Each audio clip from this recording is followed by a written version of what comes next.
Novamente, encontro-me dentro de uma carruagem, que agora apresenta algumas diferenças notáveis. Seu tamanho dobrou consideravelmente, e sua coloração é uma mistura vibrante de laranja cintilante, verde claro e lilás suave. Eu e as centenas de jovens da província de Tronco, reunidos para o desafio de sangue, estamos acomodados em bancos com encostos macios. Já são cerca de 2 horas da tarde e a fome se torna insuportável. Não comi, ou melhor, não comemos, nada há horas. Os sons dos estômagos roncando na carruagem ecoam coletivamente, como se cada estômago faminto se comunicasse com os demais. Pergunto-me se nos deixarão morrer de fome antes mesmo de chegarmos ao desafio. Por um momento, observo meus concorrentes, jovens entre 15 e 18 anos, alguns com aparências meticulosas, outros visivelmente decadentes, desnutridos e maltrapilhos. Alguns estão parados, imóveis, enquanto outros enxugam as lágrimas que escorrem ocasionalmente. Embora compreensível, demonstrar fraqueza não é aconselhável quando sua vida está em jogo. Nunca se permita ser a presa em meio a predadores, ou serei abatido. Essa é uma lição fundamental que deve ser aplicada rapidamente, pois apenas um sairá vivo. Concluo essa reflexão. Um ruído ressoa, seguido por uma voz distorcida e eletrônica que ecoa de um alto-falante na carruagem. Sheds, anuncia a voz. Sheds é o termo atribuído aos competidores do desafio de sangue, derivado de uma língua antiga que significava lutador. Volto minha atenção à voz e ao que ela diz em seguida. Bem-vindos. Pedimos sua atenção para um comunicado e uma breve ilustração sobre sua participação nesta magnífica ocasião do desafio de sangue. A voz se ajusta. O desafio de sangue é uma competição crucial para a prosperidade de Nova Cairo. Todos os anos, centenas de jovens de várias províncias contribuem significativamente para esse bem maior. E este ano, vocês foram os escolhidos. A voz, agora claramente feminina, nos informa. Após o comunicado, um vídeo promocional do desafio de sangue começa a ser exibido em uma tela ao lado do alto-falante. Após cerca de 3 minutos, a tela se apaga e o silêncio retorna. Já estou há cerca de 2 dias nesta carruagem. Pelo menos temos comida, água, um pequeno cobertor e banheiros disponíveis. Recebemos 2 refeições por dia, o que é um luxo comparado à realidade em Tronco, onde muitas vezes trocamos o almoço pela janta. Todos estão cansados do confinamento. A carruagem esteve silenciosa durante esses 2 dias. Reconheço alguns jovens entre as centenas de concorrentes e apenas um que sairá vivo. E isso me causa angústia, pois conheço esses jovens. Não somos exatamente amigos, mas crescemos juntos e essa dor é compartilhada. A carruagem que nos leva a Ictorux, sede do desafio de sangue, não possui janelas, apenas um vidro escuro que nos impede de ver o que está à frente. Com dificuldade, consigo determinar a passagem do tempo.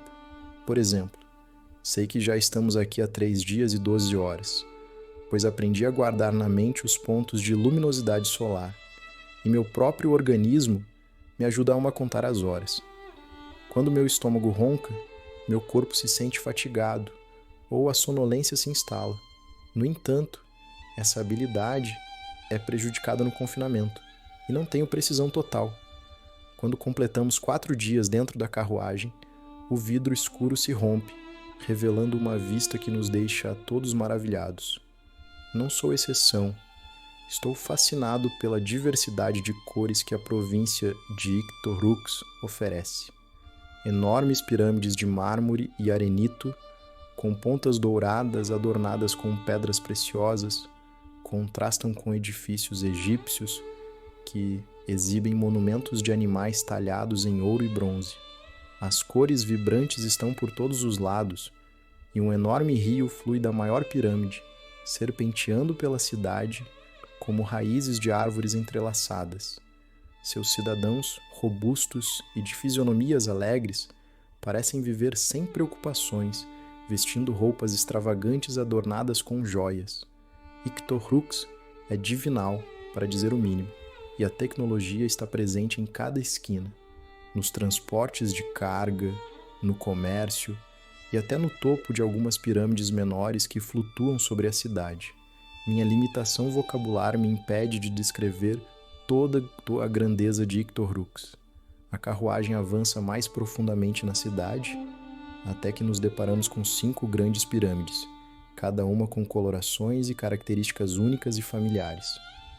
A primeira tem uma coloração roxa, com adornos cristalinos, de verde e azul claro. A segunda, uma extremidade amarela com um enorme monumento de boi talhado em bronze, cujos chifres brilham em ouro puro. A terceira é vibrante e ornamentada, como os cidadãos que avistei anteriormente. A quarta é toda em tons de azul e verde, com raízes aquáticas na base. E a última é completamente preta, revestida de mármore da base ao ápice. Entendi, diz um menino ao meu lado, de 15 anos, mas que aparenta 12 devido à sua fisionomia magra e atrofiada. Entendi, repete, ajeitando seus óculos de lentes redondas improvisados. As pirâmides representam as 5 províncias. Conclui, visivelmente orgulhoso de sua descoberta, seguido por murmúrios de confirmação. O garoto está certo. As pirâmides são adornadas de maneira a refletir a essência de cada província.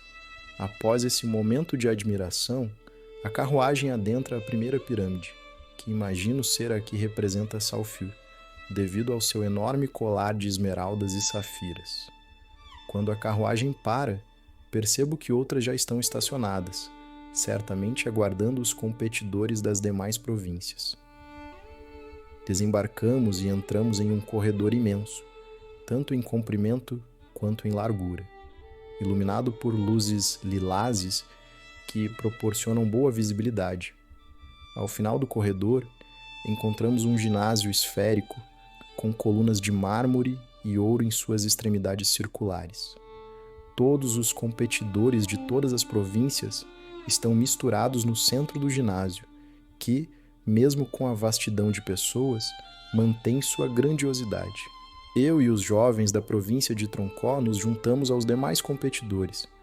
Ao observar, percebo que Troncó é de fato a ralé dessa sociedade. Somos apenas resquícios de cidadãos. Reconheço alguns representantes de cada província e decido olhar para eles com indiferença, pois não quero me sentir inferior. Palatrax é facilmente identificado pelas roupas de pele de animais, mas com um toque de encanto em suas vestimentas tecidas à mão. Eles são robustos e fortes, com uma imponência clara. Nenimá, por outro lado, adota roupas mais leves em tons claros, a maioria com cabelos longos e pele bronzeada, embora visivelmente castigadas pelo sol. Dou uma pausa em minha análise, pois sou confrontado por uma dúvida que já conheço a resposta, mas não consigo evitar questionar.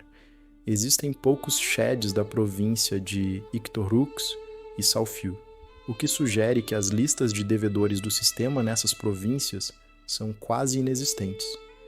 Isso revela a injustiça do sistema de cotas. Torres, Nenimá, Palatrax e, especialmente, Troncó são as províncias que mais produzem em Nova Cairo e, em contrapartida, são recompensadas com mais mortes.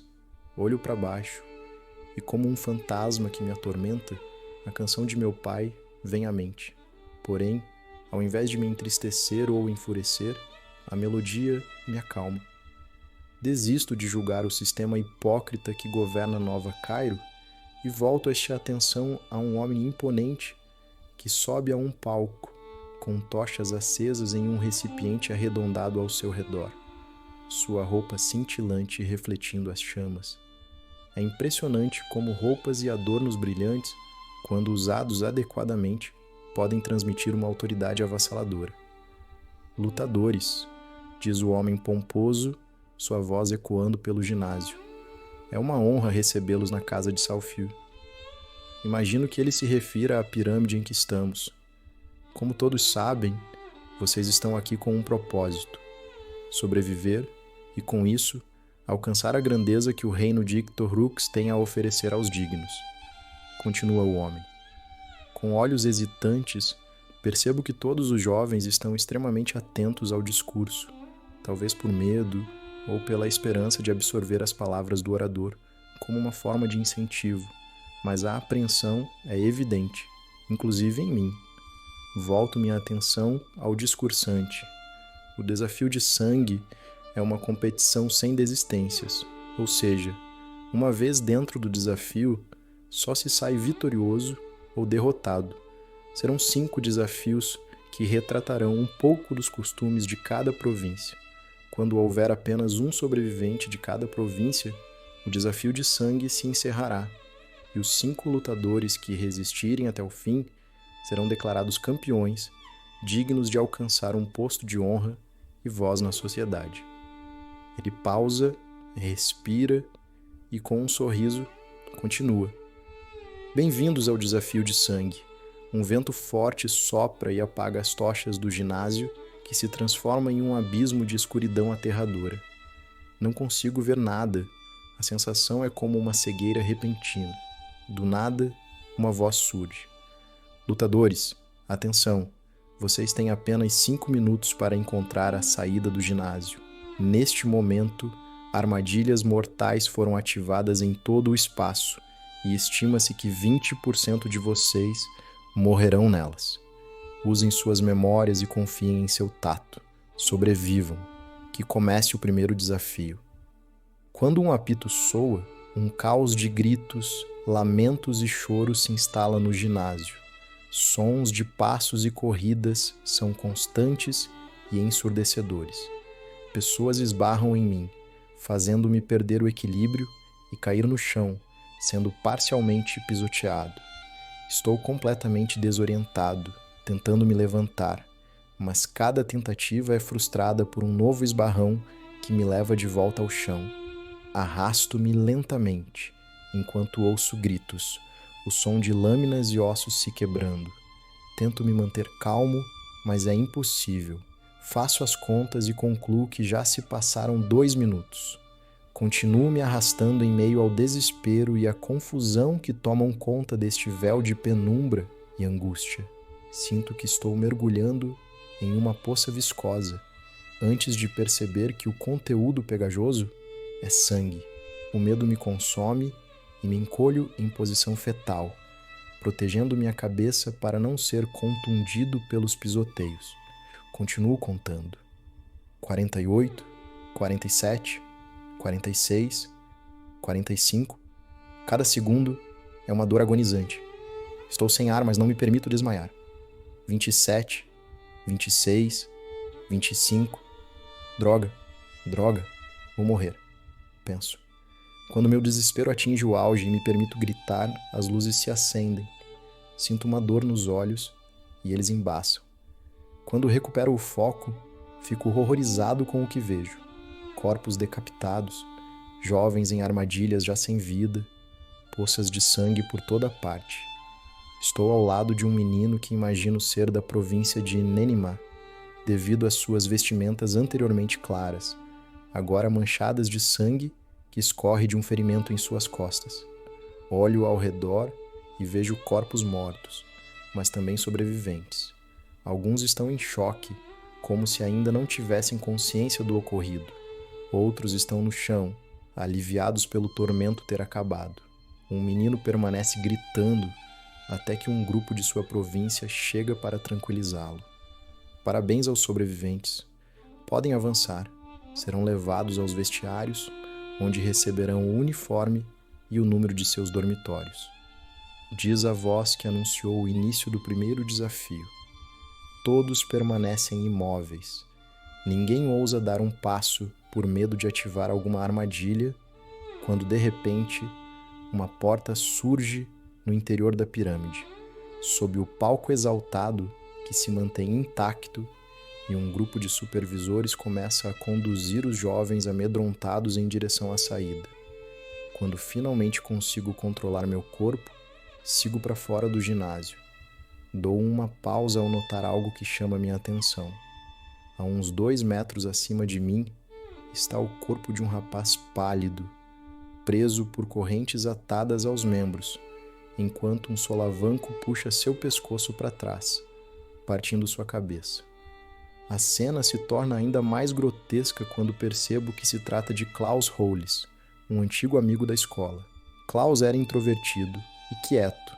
Lembro-me muito pouco de sua voz, mas nunca esquecerei que, em uma tarde chuvosa em Tronco, o vi escalar uma árvore de 15 metros para pegar ovos de um ninho. Era época de escassez, e todos fazíamos o possível para arranjar algo para comer. Pobre Klaus. Que morte horrível para um inocente, penso.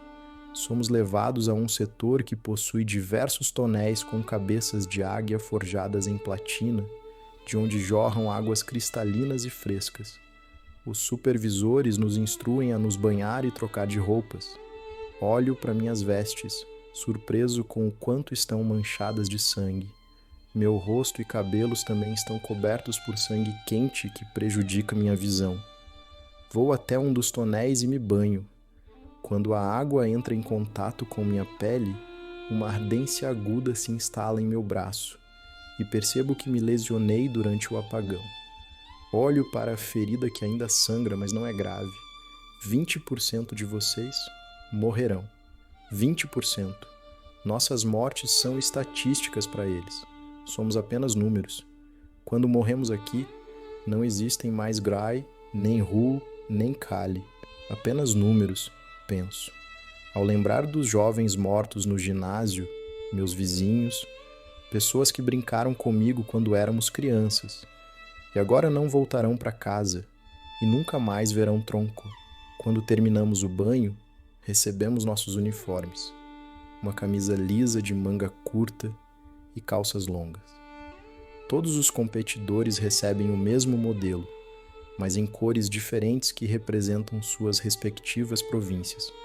No caso de Tronco, o uniforme é preto, Palatrax, amarelo suave, Nenimá, azul, Salfiu, roxa e Ictorux, vermelho. Logo em seguida, somos informados de que cada alojamento comportará 5 participantes e a escolha será aleatória. Dirijo-me a uma máquina quadrada com um contador. Coloco-me em frente a ela e um laser me escaneia, resultando no número 237. Após alguns minutos de caminhada, chego ao alojamento 237. A porta de metal se abre da mesma forma que as portas das carruagens, rompendo-se à minha frente. Ao adentrar, fico surpreso. O local é razoavelmente grande, com 5 camas a 3 metros de distância umas das outras, 2 à esquerda, 2 à direita e uma no fundo, centralizada. Caminho até a cama dos fundos e, ao me deitar, percebo que não fui o primeiro a ocupar uma das camas. Há mais alguém no alojamento. Estava tão preocupado em me acomodar rapidamente que não percebi o rapaz. Ele tem cabelos loiros claros ondulados, olhos verdes e uma fisionomia séria que intimida. Sua postura física é notavelmente imponente, com traços fortes, e ele possui uma altura considerável, cerca de 1,90 m, talvez um pouco menos. Ele me olha com um olhar intimidador, fazendo-me desviar o olhar rapidamente. "O que foi?" pergunta o rapaz com uma voz grave, que poderia pertencer facilmente a um homem de 40 anos. "Nada", respondo, sem demonstrar emoção, embora uma pequena parcela de mim esteja intimidada. "Não é o que parece. Escuta, não olhe para mim, não fale comigo, não chegue perto, ok?" diz ele, virando-se para o lado. Quando estou prestes a responder, 2 outros rapazes entram no alojamento e ocupam as camas restantes, restando apenas uma vaga. Todos permanecemos em silêncio por 3 horas. Durante esse tempo, observo os membros do meu alojamento. Além do arrogante que me deu um ultimato, me pergunto se todos os cidadãos de Southview são tão insuportáveis. Sei que ele é de Southview pela cor do uniforme roxo. Além dele, há um garoto pequeno, cabelos ruivos cortados de forma irregular, com pele morena que parece bronze. Uma de suas características marcantes são os cílios longos e a íris azuis, que transmitem confiança e determinação. Nossos olhares se cruzam por um instante e sinto algo estranho que não consigo nomear, optando por ignorar. Ele veste roupas azuis, indicando que é um representante de Nenima. O outro é da província de Palatrax. Diferente dos demais, me intriga por não demonstrar medo, cansaço ou frustração em relação ao que ocorreu no ginásio. Todos estamos exaustos e traumatizados, mas ele não. Seu cabelo está arrumado em um topete perfeito, e seus óculos conferem a ele um ar de sabedoria e maturidade. Além de uma arrogância evidente que torna sua presença insuportável, ele caminha pelo alojamento como se nós não existíssemos, e isso me irrita. Não sou propenso a odiar, mas isso muda com esse indivíduo. Sua falta de sensibilidade torna sua presença ainda mais insuportável que a do garoto intimidador. Ele olha para o garoto pequeno e ri ironicamente. Fedelho, qual é seu nome? Pergunta ele com um sorriso debochado. Zack, responde o garoto, andando de ombros. Ele ri de uma forma que me faz questionar sua sanidade e prossegue. Bom, Zack, você é bem corajoso, isso não posso negar. Espero que vá até o fim, claro, se não descobrirem antes, diz, ajeitando seu travesseiro sem muito interesse na conversa. Para encerrar, ele acrescenta. Perdão pelo meu jeito, a propósito, me chamo Jonas. Ele se joga na cama como se estivesse em um lugar repleto de conforto e luxo, sem preocupação. A atitude carismática, mas repleta de malícia e ironia de Jonas, faz com que eu o odeie ainda mais. Por um instante, imagino como seria bom se ele morresse no próximo desafio, mas rapidamente repreendo esse pensamento. Não importa que eu tenha decidido não gostar de Jonas. Ele não merece morrer aqui. Reflito sobre nós quatro. Será que morreremos todos juntos? Um de nós poderá ganhar? Penso enquanto olho para os membros do meu alojamento, deitados em suas camas, menos Jonas, que por outro lado está cochilando. Questiono-me se ele é extremamente arrogante e se considera superior ou se essa é sua forma de lidar com toda essa situação. Opto por validar a primeira opção, não querendo demonstrar empatia por Jonas. Tomo consciência de meus sentimentos e percebo que estou com inveja dele. Sim, estou repleto de inveja, pois lembrei de algo que ocorreu no primeiro desafio. Recordo-me de vê-lo parado, limpando um pouco do sangue que respingou em seus óculos. Por um instante, julguei que ele estivesse em choque, mas agora percebo que foi o contrário. A situação não o abalou, ao contrário de todos os outros. Ele simplesmente entendeu que não era necessário achar a saída do ginásio, mas sim esperar que 20% dos jovens fossem eliminados. Percebo quão inteligente e astuto ele foi, e isso me deixa ainda mais irritado, pois Jonas se mostra um excelente competidor, em que eu não consigo me igualar. Olho para Jonas e sussurro para mim mesmo, bem baixo. Ainda. As portas de nosso alojamento se abrem e um supervisor entra. Levantem-se! Ordena, avaliando cada um de nós. Vou levá-los ao refeitório. É hora do jantar.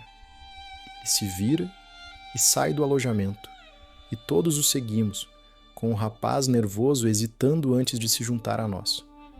Quando chegamos ao refeitório, o cheiro de comida fresca e a variedade de pratos nos deixam extasiados, e como uma orquestra, nossos estômagos protestam instantaneamente. No entanto, ninguém ousa sair correndo em direção à comida até que a ordem seja dada. Pegamos nossos pratos e nos servimos com caldos, carne de boi mal passada, pães de queijo e bolos.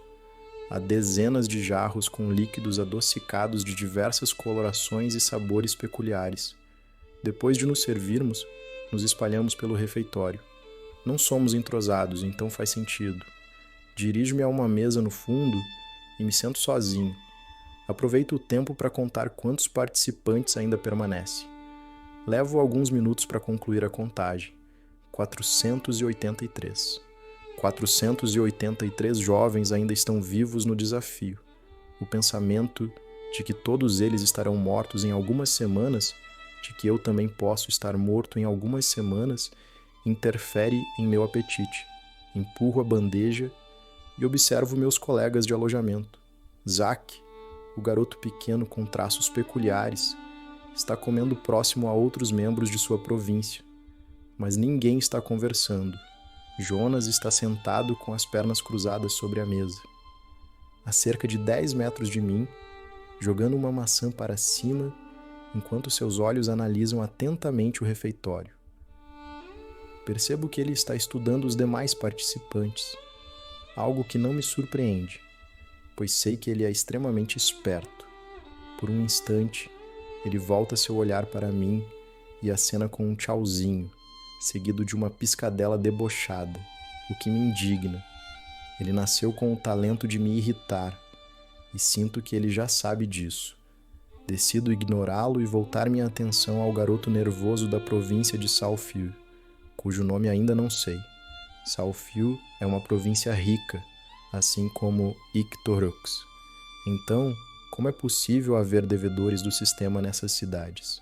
Falência, péssimos investimentos, crimes, fraudes, burlamento do sistema de cotas? Muitas possibilidades passam pela minha mente para um lugar tão próspero estar nessa situação. Após o jantar, voltamos ao alojamento. Jack, Jonas, eu e o Feroz. Decido chamá-lo assim até que seu nome seja revelado. Estamos sentados em nossas camas, exceto o Feroz, que está deitado. Um som de sussurros ecoa no alojamento, fazendo com que eu, Jack e Jonas fiquemos atentos. Olhamos uns para os outros e logo descobrimos de onde os sussurros vêm: do Feroz. Nos levantamos e caminhamos em passos silenciosos e lentos até ele. Paramos em frente à cama e percebemos que ele está dormindo de olhos abertos, murmurando palavras como: não, pare, eu te amo, vai ficar tudo bem, me dê um beijo.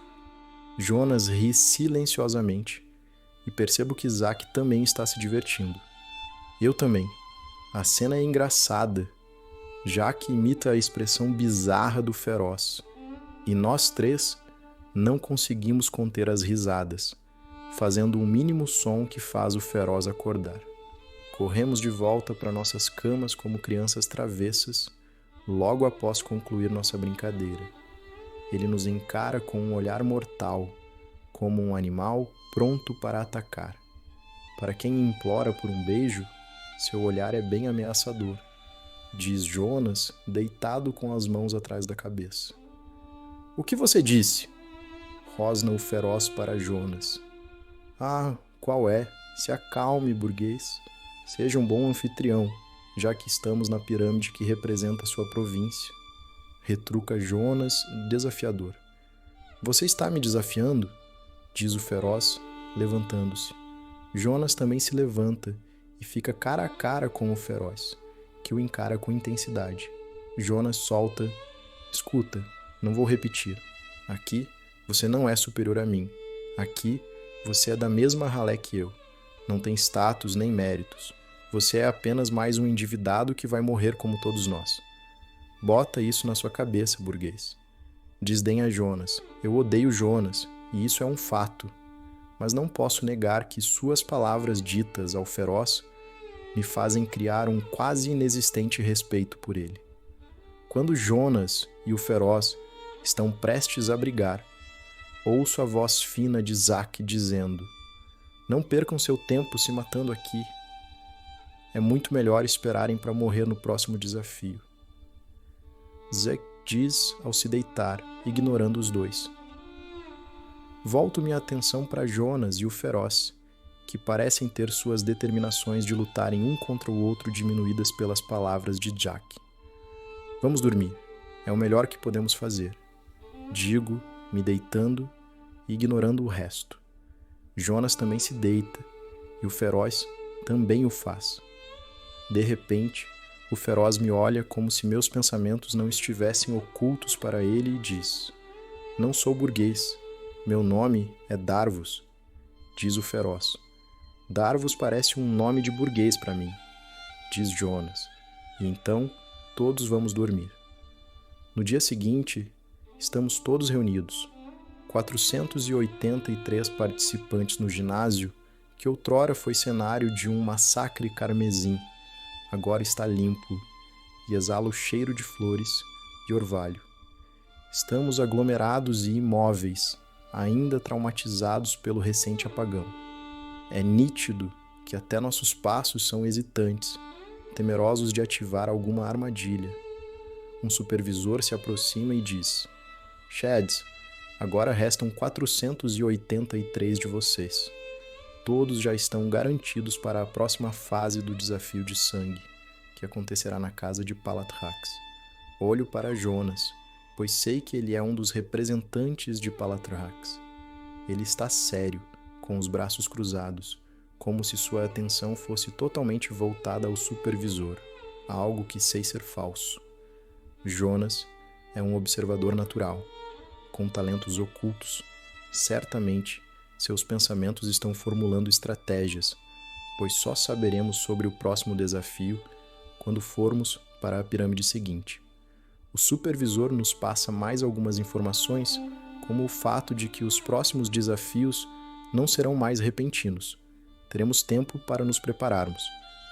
Ele também faz um discurso maçante sobre a importância dessa ocasião, que nosso sacrifício é vital para a sobrevivência de Nova Cairo e das províncias. Imagino que ele não tenha filhos, pois se tivesse, não acharia tão honrado ver um deles morrer repentinamente em um apagão, sem qualquer aviso do Buildo sobre o que estava por vir. Após o discurso, somos encaminhados ao refeitório. Minha porção é exageradamente maior que a dos demais participantes, mas como não como há um dia inteiro, acho justificável, ignorando os avisos de Jack, que diz para eu ir com calma. Nos sentamos juntos e temos nossa primeira conversa, sinceramente. A primeira desde que deixei minha casa a caminho daqui, pois não considero as poucas palavras trocadas com Darvus uma conversa. Até que não é um desperdício o nosso trabalho nas mãos deles, não é mesmo? Comenta Zack, com os olhos fixos em seu guisado de peixe. Tem razão. Respondo com um sorriso desajeitado. Em casa comemos isso sempre. Sinceramente, o nosso é bem mais saboroso, diz Zack, rindo. Ele possui um sorriso calmo e olhos serenos, com traços que não são nada masculinos. Não vejo um único pelo em seu rosto. Suas sobrancelhas são bem modeladas, e me pergunto se ele é algum tipo de narcisista. No entanto, ele não fala muito sobre si, apenas faz observações sobre os outros ou sobre as coisas ao redor. Conversamos e rimos durante todo o almoço, até que sua voz se torna sombria e sobe alguns tons para um tom grave, e ele começa a te falar, olhando ao redor para ver se não estamos sendo notados. Gray, não é? Pergunta ele. Aceno com a cabeça em confirmação. Não me conhece, eu sei, e o que vou pedir é arriscado, mas tenho uma ideia de como podemos conseguir vantagem no próximo desafio, diz ele, com os olhos fixos nos meus. Do que você está falando? Como assim, uma vantagem? Questiono com dúvidas, mas com um interesse crescente no assunto. Não é certo, mas um dos membros da minha província ouviu um dos supervisores mencionando que existe uma sala de planejamento. Ele respira, olha ao redor e continua. Ele também ouviu que essa sala fica no andar do nosso alojamento. Estou confuso, até que Zack explica seu plano. Somos fracos e temos muito mais competidores para derrotar em comparação com as outras províncias. Assim, nossas chances de vencer são menores. Se tivermos acesso a essa sala, poderemos acessar as plantas dos desafios que virão e obter uma vantagem maior. Encerra ele. Trapaça. É disso que ele está falando. Trapaça. Quero recusar sua proposta por considerá-la cruel e egoísta, mas também fui cruel e egoísta ao permitir que Hul e Kali pagassem com suas vidas por causa de minha cantiga mortal. Então, junto às memórias das pessoas que morreram por causa das minhas ações, e crio coragem para emitir uma única palavra. Sim, digo. Os olhos de Zack expressam surpresa, e ele ri, confessando seu plano detalhadamente. Ele começa a explicar como conseguiremos acesso à sala de planejamento, que é criptografada com uma senha falada. Todos os supervisores têm uma frase que permite o acesso a todos os setores da pirâmide. Pergunto-me como Jack possui essas informações em apenas 2 dias neste lugar, percebendo o quão atrasado estou em relação aos demais participantes. Jonas é incrivelmente sagaz e inteligente. Jack é sábio e ousado. Por outro lado, a única coisa que fiz foi me arrastar em meio a sangue e corpos durante o apagão, enquanto gritava. Avalio-me e percebo o quão patéticas têm sido minhas ações até aqui. Essa conclusão apenas me impulsiona a cumprir o plano de Zack. Ele continua articulando seu plano, até que Jonas joga sua bandeja ao meu lado e se senta. Do que o casal está falando? Diz Jonas, como se o comentário fosse casual. Jack e eu olhamos para ele e ficamos em silêncio. Jonas nos observa e, em seguida, se levanta e sai. Nós o observamos se afastar e voltamos a planejar. Definimos que na penumbra da madrugada sairemos do alojamento usando a frase senha que os colegas de Zack conseguiram. Não ouso perguntar como conseguiram. Depois, teremos que driblar alguns dispositivos de segurança. Máquinas redondas com câmeras que transitam pelos corredores na ausência dos supervisores. Não sabemos ao certo qual das dezenas de salas é a correta, mas suspeitamos que a porta dela tenha um enorme rubi em seu centro. Após o jantar, todos são mandados para seus alojamentos. Enquanto aguardo a tão esperada hora para nosso plano suicida, penso em algo que observei durante todas as refeições. Os competidores estão interagindo entre si, rindo e conversando. Isso é uma estratégia sádica. Seria muito mais fácil colocá-los em um desafio após o outro. Assim morreríamos como indivíduos, sem laços, amizades ou memórias. Mas eles preferem dar tempo para que os adversários criem afeições, pois quando morrem, isso causa um trauma ainda maior às fichas psiquiátricas dos sobreviventes. Odeio tudo isso. Odeio Ictorux e o SCT, odeio o desafio de sangue e suas regras. Odeio que, para vencer, centenas de jovens tenham que morrer. Levanto-me, pois faltam poucos minutos para Jack e eu agirmos. Graças à minha habilidade e memória, consigo determinar que já são 2h16 da madrugada. Zack fica impressionado com minha memória fotográfica. Olho para Jack e percebo que ele já está de pé. Olho para Darvus e Jonas, que aparentemente estão dormindo. Em passos curtos andamos até a saída, quando somos surpreendidos por um tosse. Olhamos rapidamente para trás e os vemos. Jonas e Darvus de pé, com um leve sorriso nos rostos. Melhor do que fazer besteira em dupla é fazer em grupo, diz Jonas, limpando os óculos com a bainha da camisa do uniforme. O que estão fazendo? Pergunto em um tom baixo. Jonas disse que vocês estão armando algo e que talvez seja algo que possa nos ajudar, diz Darvus com seu tom sério e inabalável. Desde quando vocês são amigos? Ontem mesmo estavam quase se matando, questiona Zack, com autoridade e impaciência. Docinho, é simples. Ou vocês nos deixam participar, ou delatamos os dois para os supervisores. Pensem bem na resposta, sem pressão. diz Jonas com um sorriso doce e falso. Odeio Jonas, penso novamente. Está bom, diz Jack, concordando. Em seguida, Jack explica calmamente nosso plano a Jonas e Darvos, que rapidamente absorvem as informações, doando ideias e identificando falhas, calculando probabilidades e aperfeiçoando o nosso plano. Jonas é de fato genial. Em poucos instantes, ele identifica dezenas de falhas em nosso esquema e as corrige uma a uma. Estão prontos? Pergunta Darvos. Todos concordamos. Então vamos. Encerro.